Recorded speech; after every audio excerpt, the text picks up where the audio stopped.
மேடே மேடே அப்படின்னு சொல்லிட்டு நம்ம இந்த மாதிரி வார்த்தைகள் நிறைய இங்கிலீஷ் சினிமாவில் வந்து பார்த்திங்கன்னா ஃப்ளைட் ட்ராவல் அப்போது எமர்ஜென்சி டைமில் யூஸ் பண்ணுவாங்க. ஸோ அதை நம்ம கேள்விப்பட்டிருப்போம்.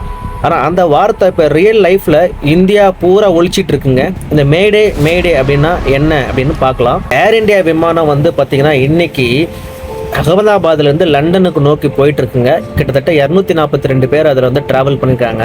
ஆனால் துரதிருஷ்டவசமாக வந்து பார்த்திங்கன்னா டேக் ஆஃப் பண்ண சில மணி நேரத்திலே வந்து பார்த்திங்கன்னா அகமதாபாத்லேயே வந்துட்டு கிராஷ் ஆகிடுச்சு. ஏதோ ஒரு கோளாறு, இன்ஜின் ஃபெயிலராக இல்லை பறவை வந்துட்டு அதில் மோதிச்சான்றது காரணம் தெரியல. இந்த மாதிரி ஒரு பெரிய ஃப்ளைட் ஆக்சிடென்ட் இந்திய மண்ணில் இதுதாங்க ஃபஸ்ட் டைம் நடக்குது.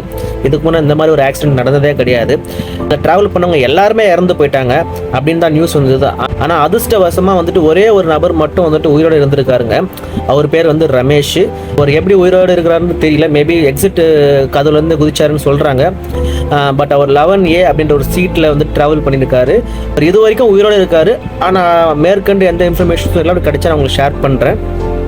இந்த மேடேன்ற வார்த்தை வந்து பார்த்தீங்கன்னா எப்போ யூஸ் பண்ணுவாங்கன்னா, ஒரு ஃப்ளைட்டு வந்து ட்ராவல் பண்ணும்போது ஏதாவது ஒரு எமர்ஜென்சி சுச்சுவேஷனோ இல்லை வந்து பார்த்தீங்கன்னா ஃப்ளைட்டில் ஏதாவது கோளாறு ஆச்சுன்னா, இல்லை ஃப்ளைட்டில் ஏதாவது தீவிரவாத தாக்குதலோ, இந்த மாதிரி எந்த ஒரு ஃப்ளைட்டில் இருக்கிற பயணிகளுக்கோ அவங்க உடைமைகளுக்கோ ஏதாவது ஒரு அசம்பாவிதமான சம்பவம் நடக்கும்போது இந்த ஒரு இன்டர்நேஷ்னல் கோடுன்னு சொல்லுவாங்க. இதை யூஸ் பண்ணுவாங்க. இது வந்து பார்த்தீங்கன்னா ஒரு ஃப்ரெஞ்சு வேர்டு மே எய்டர் அப்படின்னு வேர்ட்லேருந்து இது வந்திருக்கு. இது இன்டர்நேஷ்னல் ஒரு கோடுங்க. ஸோ இந்த மாதிரி மேடேன்னு அவங்க அலர்ட் பண்ணும்போது ஏடிசி ஏர் டிராஃபிக் கண்ட்ரோலுக்கு வந்து பார்த்தீங்கன்னா அது ரீச் ஆகும். அங்கேருந்து அவங்க ரெஸ்பாண்ட் பண்ணுவாங்க. ஆனால் இந்த ஃப்ளைட்டோட அந்த மேடே கால் வந்துட்டு ஏர் டிராஃபிக் கண்ட்ரோலுக்கு போயிருக்கு. அங்கேருந்து ரிட்டர்ன் வந்து அவங்களுக்கு சிக்னல் போய் சேரவே இல்லை. அதுக்கப்புறம் ஃப்ளைட்டு கிராஷ் ஆகிடுச்சு. கிராஷ் ஆன அந்த ஃப்ளைட் வந்து பார்த்தீங்கன்னா ஏர் இண்டியாவோட போயிங் 787 ஃப்ளைட் நம்பரு. எங்கே கிராஷ் ஆயிடுச்சுன்னா அதுதான் ஒரு பெரிய விஷயம். யூஸ்வலாக ஃப்ளைட் வந்து நம்ம கடல்லையோ இல்லை காலியான இடத்துல போய் கிராஷ் ஆகும். ஆனால் இந்த ஃப்ளைட்டு நேராக போய் மெடிக்கல் காலேஜில் இருக்க ஒரு கேன்டீன் மேலே விழுதுங்க. ஸோ அங்கே உணவு அருந்துட்டு இருந்த அந்த 5 மெடிக்கல் ஸ்டூடெண்ட் உயிரும் பரிதாபமாக போயிடுச்சு. ஸோ இவங்க உயிரிழந்தவங்களுக்குலாம் வந்து பார்த்தீங்கன்னா நிவாரண நிதியாக வந்துட்டு டாடா குழுமம் வந்துட்டு 1 கோடி ரூபாய் அனௌன்ஸ் பண்ணியிருக்காங்க. எனக்கும் இந்த மாதிரி ஃப்ளைட்டில் போகும்போது கொஞ்சம் பயமாக இருக்கும் ஒரு வாட்டி. ஆனால் மேக்ஸிமம் டொமஸ்டிக் ஃப்ளைட்ஸ் எதுவும் பெருசாக ஆக்சிடென்ட் ஆனது கிடையாது.